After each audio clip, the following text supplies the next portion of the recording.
Good afternoon, guys. It's Andrew here from Fairwood Farm up in Quebec.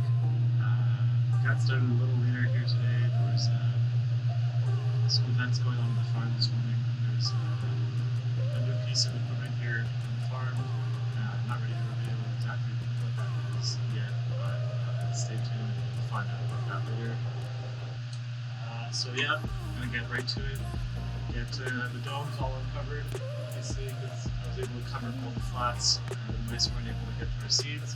Get this uncovered, get them watered, and then we're going to be doing some spinach first. We're going to do, I believe, how many? 9 flats of 128, so about 1,000 spinach. I'm going to look at that though, I'm going to redo the calculation, and I may end up actually seeding those at 72s. So let's do it.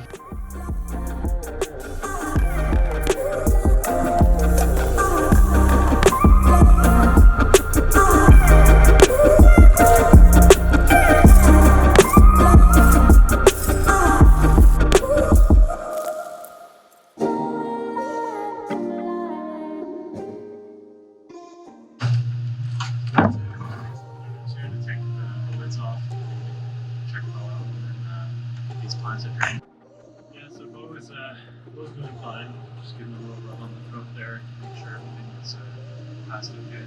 So, watering here on the farm, it's a daily ritual. No way around it really. Just in terms of the thought process that I go through doing this. I come through here, just kind of feel my finger, see how moist it is. Depending on the situation, I may go to a certain depth to see the moisture at the seed depth. I can see visually the moisture hasn't been that warm. So depending on how moist or dry the soil is when I arrive, it'll impact how much or less, I put more or less water basically. So if it's very dry, I'll use water more. If it's kind of moist like this now, less. So let's go ahead and give these plants a drink. So a little trick is to hit the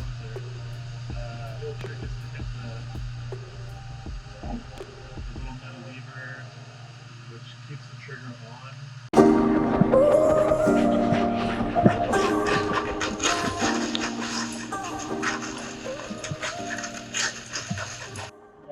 So I'm going to get into seeding the spinach right now. This is going to be real fast. Basically 1,200 seeds need to go into these cells here. Got 28 flats. I was thinking about the 72s, and it would take like 16 flats instead of 9, and that's just too much space in the nursery. I'm pretty sure this is going to be fine. We've never really had the spinach work out before, but I think we get them going early and we put them into a nice bed. Hopefully they should be okay. Problem is often they get too hot, they go into flour. So let's get this guy. I'm only going to show you guys one flat. That's going to take too long. So I'll just show you once through how to do this. The tunes, listen to the music, get it done. Crops that we can grow outside early in the season that we're full tolerant. Right now, spinach. This is going to be, in theory, planted in the tunnel, which hopefully we'll get the plastic up this weekend. Next weekend, in a week or two. These hopefully in the tunnel, and you can top.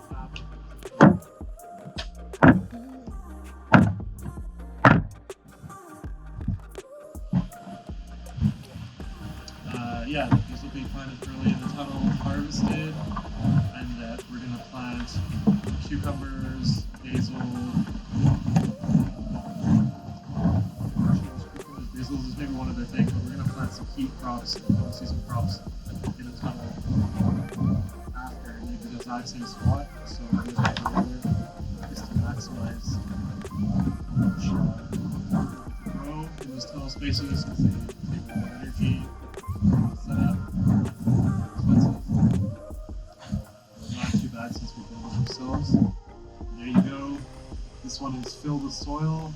It's moist already through the amount, so I won't water it before seeding. So we're just going to seed, put our label, fill over with a bit of soil, water it down, and then that's going to be the spinach. Hey guys, so I got my labels all made. Oops, it's backwards. I made 9 of these. So one is for the first generation because we're going to be doing more than one generation of spinach. SP for spinach, 2403 for the 24th of March, and then RE for Renegade. That's a variety of spinach that we're growing here. So I've got our seed here from high mowing, and this big bag of seed. So I'm just going to take a little bit into the seeder here. I'm going to have to refill this several times. The trick here is that if you get something stuck on the edge, you can just use flat tag, just pop it back in. There we go. Put the lid, dome on this. A bit of a bigger seed. I'm going to go with a 4 size bowl on this. You can probably do it with a 3, that's just the heat of the furnace coming on. It's a bit chillier here today. And then before I get seeding, I'm going to have a look at the seed pack here. And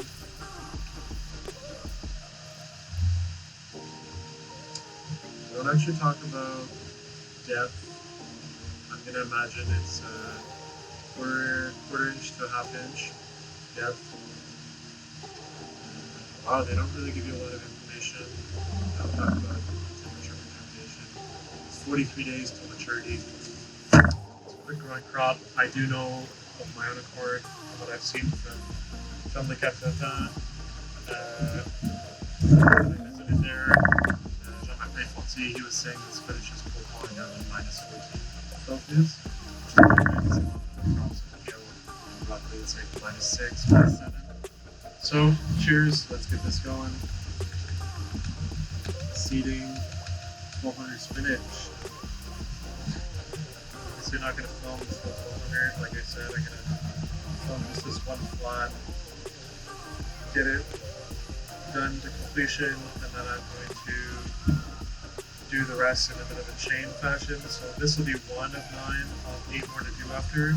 So I want to probably do batches of 2 or batches of 4.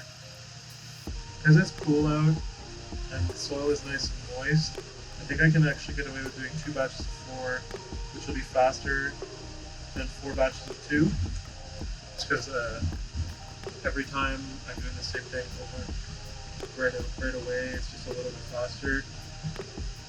Especially the seeding portion, once you've got them all 4 filled out and in front of you, you just seed up 4 of them real quick and get them covered up. It's almost the same time as doing 1, so you're definitely going to save some time there. What was that little map there in the back? I don't know if you guys can see him or if I'm blocking out the view. He loves it out here. Sometimes he gets a little bit in his own world when I'm doing my thing and he's not getting my full attention. But as soon as he gets my attention, he's back to being full teeth grin. Here, hey, Paul? You gonna come give us a hand with the spinach after, bud? I know you want to. You're running around like crazy before, but he's living his best life right here. Bo is 2 years old now. He's a German Shepherd Rottweiler mix, and I adopted him on Halloween. The SPCA. He was a Halloween dog. Very sad that he was actually abandoned on the side of the road in a cardboard box. His sister, she got adopted too. She found a home. I went back to see, and she already found a nice family to go home with. So unfortunately, couldn't keep them together. But I was super happy here. And now that my parents have got themselves a dog, Leo, little Pomsky dog. Bo's little little amigo. He's happy as ever. Uh, their dog comes over on the weekends, so my parents come up pick up a hand here on the farm. And Bo and Leo, they just play together all day. Yeah. So there's not really much to the seeding of the spinach here. Just giving it a little taps as usual. You can see I've got my little row of seeds down the pipe there coming along. And I'm just putting one per tray. When you get a big seed like this, it's easy to get good singulation. It's not having two or more drops, so it goes a bit faster through than having to adjust that. You get one and just keep going. So I drop it in, I give it a little press in with my finger to about a quarter inch, a half inch depth. The reason I press it in too is I want to have a good seed to soil contact. It's really essential to have good germination, good seed to soil contact. It's also why we're going to add a bit of soil on top after. We're not going to press it down too much because you want seed to soil contact, but you want it to still be able to emerge from the soil when the seed germinates, that it's not too compacted, that the seed is able to push its way out without too much difficulty. So, spinach is a very delicious crop. It's very hard to do direct seeded in the fields. I've seen some beautiful fields of spinach that are done direct seeded. I've never been able to get them off direct seeded. Last year we finally got the beets to work with transplants, so I'm hoping that this year is going to be the year that we get the spinach transplants to work. We did have some last year, but they're very small, and the area where we planted them was very wet in the field, so they basically ended up getting drowned out, and we never really got anything significant from all those spinach that we had seeded and planted. We're going to give this a try. Hopefully it works for us this year, but eventually, if we can't get it going, we may decide to just grow other things that can work well for us, like lettuce. It's just nice to have a variety. Different vegetables have different assortments of minerals and vitamins in it. So it's not exactly the same thing having spinach as having lettuce or another green like arugula or mizuna. So that's why.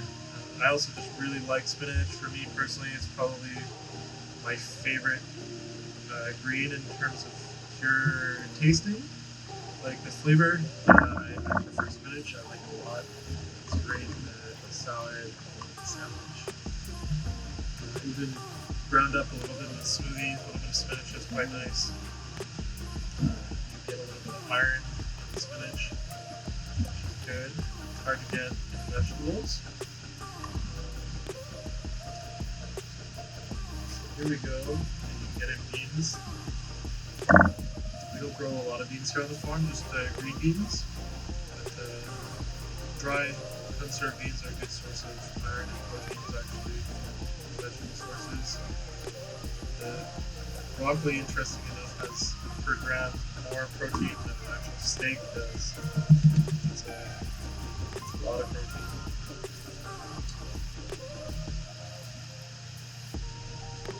We're almost done here, so once these are all seeded in, I'm going to get the tag right away. I never cover the soil until I've got the tag in, because sometimes if you're tired, you've been working all day, you may forget, did I seed that flat? Like, was I just filling up from having tapped under? Or did I seed the whole thing? But just to avoid confusion, once the tag is in, that means it also indicates that the flat has been seeded. If there's more than one person working, because eventually we're going to have somebody working here with us, then it indicates to the employee or volunteer that this is a tag and something is seated here and this is what's seated here. We also, when we place the tag in the flat, we always place it at the same spot, so front right, but also to place it to the depth where you can still read the whole tag. So you need to be able to read the variety at the bottom. So this is fully seated, it's got its tag, it's ready to be topped up. Pretty easy with a seed like this. I'm not worried at all about the seeds moving. They're down deep enough, they're big enough, but I can just go quickly like this. Don't even look really. And that's a wrap.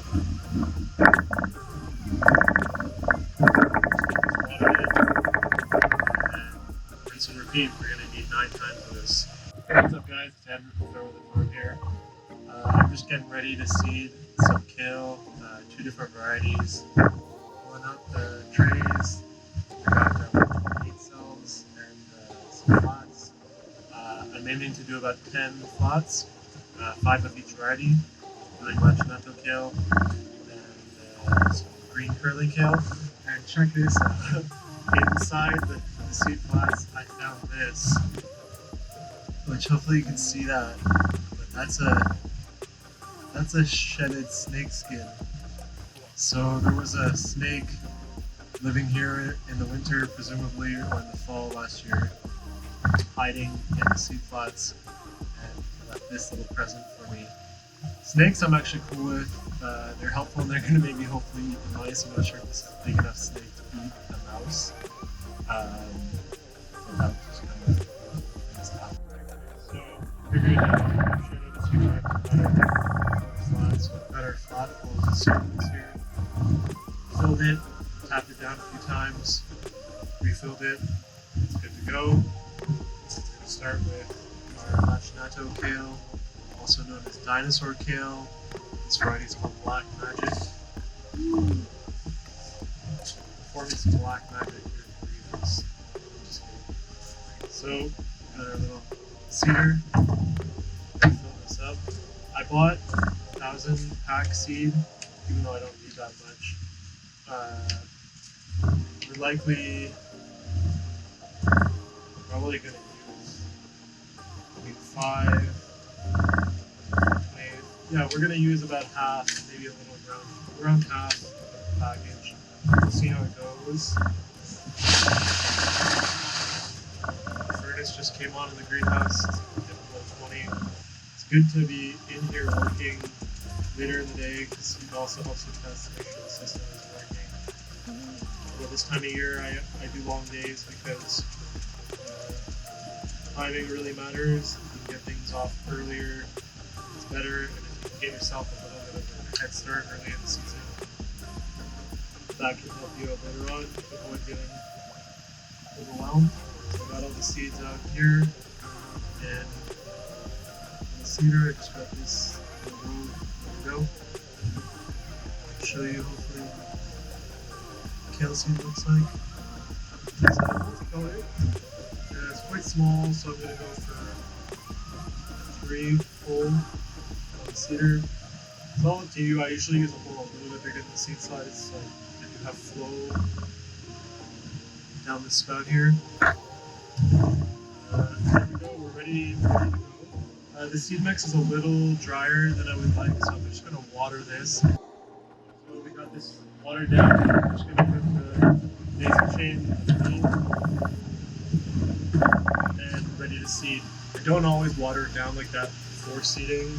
The reason that I did do it this time is just because, like I said, the seed mix was a little bit drier than I would like. Sorry, I'm paying attention because these seeds are very small. They're a little bit harder to control. You only get one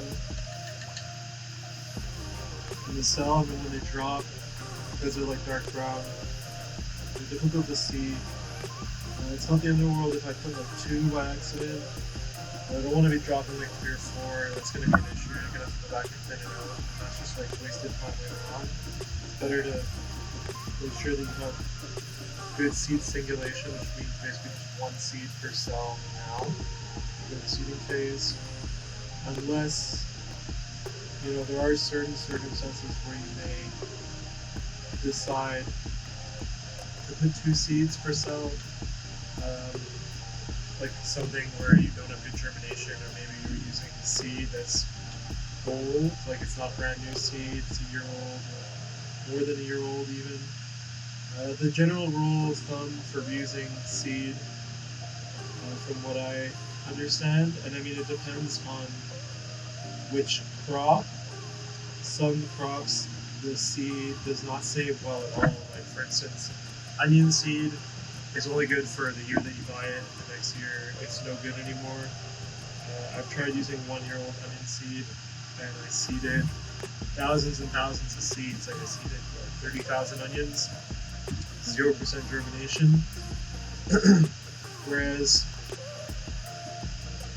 other crops, like brassicas, for instance, so like this kale, kale is a brassica. Brassica is the plant family.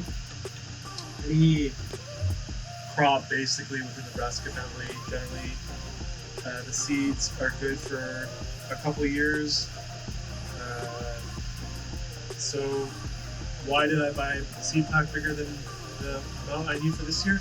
The idea was that I bought 2 seed packs this year so that I have enough for this year, 2022, and I've theoretically already bought the kale seed for next year, for 2023. And the reason that I did this is just instead of just buying like a pack of 500 or whatever, it depends on what the options are that are available. Different seed companies and different crops are available in different sizes of seed package. Sometimes it doesn't tell you how many seeds, sometimes it's just the weight, and then you have to make a calculation to determine roughly how many seeds are in that package. So I forget exactly the cost. I'd have to check the bill. But if I remember roughly, the cost of the 1,000 package of kale is something like $10 or $13, something like that. And